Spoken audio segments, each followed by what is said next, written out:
जनवरी 2021 की ठंडी रात थी जब हम 4 दोस्त एक शादी में शामिल होने के लिए निकले थे। लेकिन गूगल मैप्स पर भरोसा करते हुए हमने हाईवे छोड़कर एक सुनसान, अंधेरे और अजीब से रास्ते पर गाड़ी मोड़ दी। चारों तरफ अधूरी इमारतें, टूटे हुए ढांचे, सूखे पेड़ और अजीब सी खामोशी थी, जैसे उस जगह ने कभी किसी को जिंदा नहीं छोड़ा हो। अचानक हमारी गाड़ी का टायर पंचर हो गया। 2 दोस्त शराब के नशे में हंसी मजाक कर रहे थे, लेकिन मेरे दिल में कुछ ठीक नहीं लग रहा था। तभी मैंने देखा कि सड़क के किनारे एक बूढ़ा आदमी कुर्सी पर बैठा हुआ हमें घूर रहा था। उसका चेहरा भावहीन था, आंखें अजीब सी खाली और शरीर असामान्य रूप से स्थिर। मैंने उससे मदद मांगनी चाही, लेकिन उसने कोई जवाब नहीं दिया। कुछ ही पलों में मुझे लगा जैसे उसका शरीर फैल रहा हो, चेहरा टेढ़ा हो रहा हो और उसकी आंखें ज्यादा बड़ी होती जा रही हों। जब मेरे दोस्त ने पीछा मुड़कर देखा तो उसकी चीख निकल गई।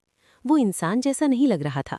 डर के मारे हमने जैसे तैसे गाड़ी स्टार्ट की और वहां से भाग निकले, लेकिन रियर मिरर में साफ दिख रहा था कि वो बूढ़ा हमारे पीछे चल रहा था।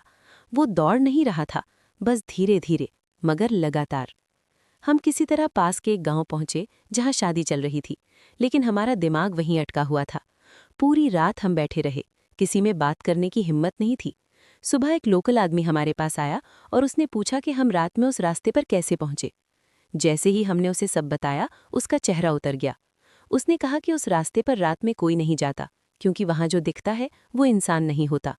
फिर उसने हमें बताया कि करीब 12-13 साल पहले वहां एक अधूरी बिल्डिंग थी, जिसमें गरीब बूढ़ा चौकीदार अपने कुत्ते के साथ रहता था। एक तूफानी रात में वो कुत्ता अंदर फंस गया और उसे बचाने के चक्कर में छत का हिस्सा गिर पड़ा और दोनों वहीं जिंदा दब गए। अगले दिन किसी ने ठीक से खोज भी नहीं की और बिल्डिंग अधूरी छोड़ दी गई। तब से वहां रात में वो बूढ़ा दिखाई देता है, और जो भी उसे देख लेता है वो या तो रास्ता भूल जाता है, या बेहोश हो जाता है, या फिर कभी वापस नहीं आता। उसने कहा कि वो आत्मा मदद नहीं मांगती, वो साथ चाहती है, हमेशा के लिए। ये सुनकर हमारी रूह कांप गई। हम वहां से निकल तो आए, लेकिन डर हमारे साथ चल पड़ा। कार में सन्नाटा था। अचानक फोन में नेटवर्क चला गया और गाड़ी के अंदर ठंड बढ़ने लगी। तभी मैंने रियर मिरर में देखा, पीछे की सीट खाली नहीं थी। वो बूढ़ा हमारे साथ गाड़ी में बैठा था। वही फटा हुआ चेहरा, वही टेढ़ी मुस्कान और वही खाली आंखें। मेरे दोस्त की चीस निकल गई, गाड़ी लड़खड़ा गई, लाइट्स बंद हो गईं और अंधेरे में एक भारी आवाज गूंजी, अब तुम मेरे हो। हमने आंखें बंद कर लीं और भगवान को याद करने लगे। कुछ सेकंड बाद सब कुछ शांत हो गया। लाइट्स वापस आ गईं, गाड़ी चल रही थी और पीछे की सीट खाली थी। हम जैसे तैसे अपने अपने घर पहुंचे, लेकिन उस रात किसी को नींद नहीं आई। आज उस घटना को 3 साल हो चुके हैं, लेकिन वो रास्ता, वो बूढ़ा और वो आवाज़ आज भी मेरे साथ है।